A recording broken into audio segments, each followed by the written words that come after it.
Do you feel lonely? Are you the only freelancer in your community? Do you like tips from like-minded people? And you just wish your friends talk about something related to online work? Then this product is for you. Call now +31 920. Alright guys, I hope you liked the intro that I created for you and that you have a little smile on your face now. This is the first episode of the series Freelance Tip of the Month. Should we get a more original title? Any suggestions? I think the idea of this series is quite obvious from the current title, so grab some coffee, grab some tea, grab some food, and let's get started.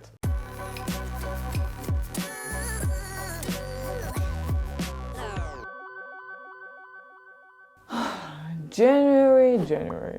Oh yeah, new year, new me, right? Am I the only one who has the worst freelance experience in January? I hope not. Otherwise, you're watching this video now and thinking we are on a totally different page. But even if this is the case, I'm sure you'll be happy to hear about my struggles and failures. People love these stories, right? We all do, don't worry. So this is how this story begins. As pretty much everyone in Europe and US, every year I go on winter holidays, shutting down all the freelance activity. In my case, it was from the 24th of December until the 9th of January. Don't calculate it, it's 17 days, no problem. Usually I let my long-term clients know about my inability in advance. Inability? Oh, I mean unavailability, the fact that I'll be gone from the office. Of course, I would also let them know about my inabilities. Oh, I think it'll be funny for non-native speakers only, or probably even only me myself. Anyway, I let them know about it in private messages. And I also set the period when exactly I won't be taking any orders on all the freelance platforms I work. Why am I telling it in such great detail? I don't know. Come on, let me know in the comments if you know the reference. Hold on, maybe this will be easier.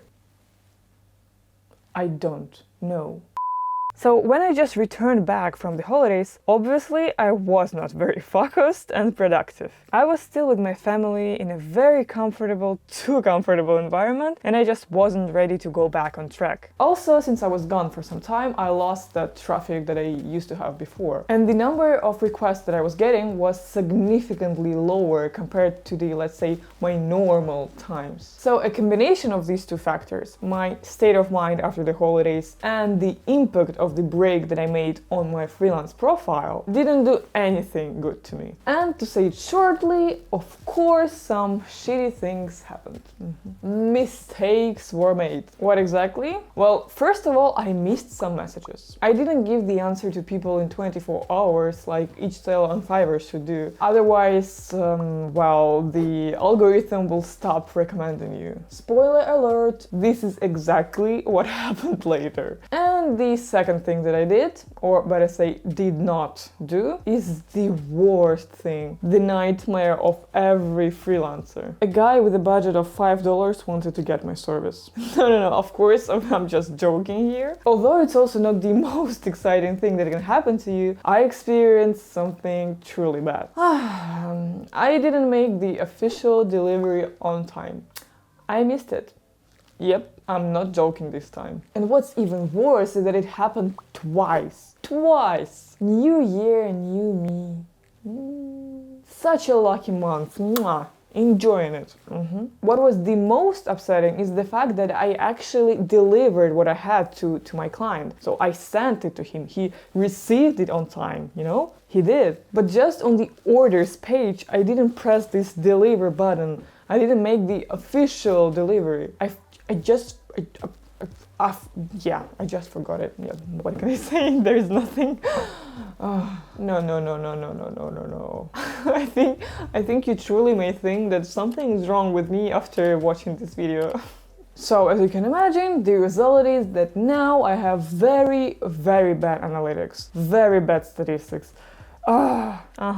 Admire these beautiful numbers. These red and orange colors. But what I said to myself and what I want to tell you in this video is that you shouldn't take downtimes very seriously and jump to conclusions right away. Well, of course I'm not saying that you can just give up on your stats and enjoy your life. No. If you want to sustain your business, you certainly gotta get back on track and get that traffic back to you, the one that you had before, the one that you had when you had the best times, or even better. What I'm saying is, don't think that all is lost. Don't blame yourself that much. This can happen to anyone. I think what differs a good freelancer from an average freelancer is the fact that a good freelancer is constantly improving himself as a person, as a professional, as well as his services. And I would say approach these downtimes as an opportunity to develop, to learn something incredibly important for your future. Because trust me, if you stay on freelance, this won't be the last time you get in this type of situation.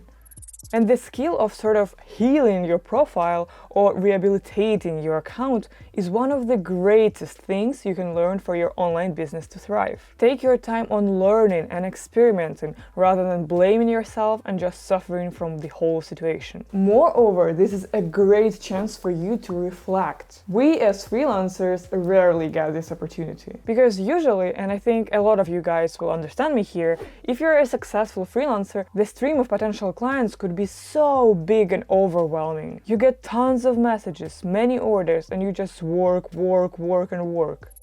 Now that you don't have this insane stream of clients or of work, you can just reflect on your past work. Think about whether you want to change something. Raise a price, create a new gig, focus on a totally different field, or maybe even take a longer break. Use all the advantages of being a freelancer. Now that you have this opportunity, don't rush with it. Talking about me, now I simply think that this is a great challenge for me. This is a great chance to try something new with the CEO of my gig, with the visuals, with the clients, with maybe new gigs. I'm developing all sorts of new strategies now, and I just try to be thankful for what happened to me. I'm calm because I know that I'll not only get back there, but I will also jump to the next level. And I'll be doing it over and over again. Because I like my job. I know that I'm bringing value to people and that I'm good enough. And remember, you are as well.